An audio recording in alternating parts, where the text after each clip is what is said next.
Mana xudo xolasa seximiz ish jarayonlari avjida inshaalloh. Hamma avtomobil ishlayapti. Xabari Ramazongacha shu zakazlarimiz hammasini egalariga yetkazishimiz kerak. Va'da berilgan inshaalloh. Mana bu darvoza 1, 2, 3 qavat.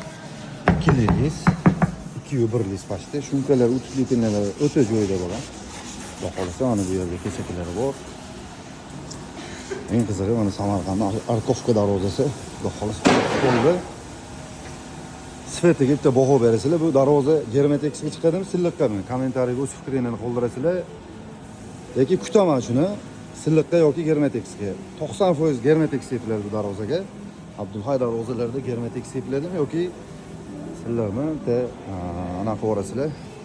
Xudo xolasa Tojikiston darvozasining oldi ko'rinishi, orqa ko'rinishini bo'ya tashladik. Xudo xolasa ishlar avjida, rosa qizg'in holatda. Sababi mana telefon nomerlarimiz, sababi hayitgacha, Ramazongacha o'rnaydigan darvozalarimiz bor. Bu yoqda esa Samarqandni Mirobodmi degan joyi, okey, mana Bezilovda polni ketyapti darvoza.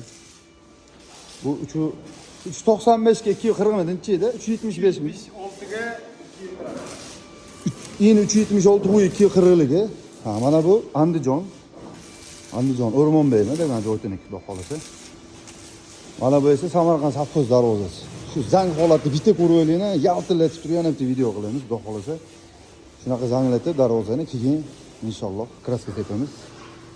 Kuzatishda davom etib tursangiz, shu darvozalarimiz hammasini inshaalloh obzorlarni tashlab o'tamiz. Abdulhay darvozalar xizmatida sifatli, yaxshi darvoza ishlab chiqarishda davom etamiz. Pastda telefon nomerlarimiz bor yoki hozir brendimizdan ko'chirib tashladim, to'xtatdim shu joyda ataylab.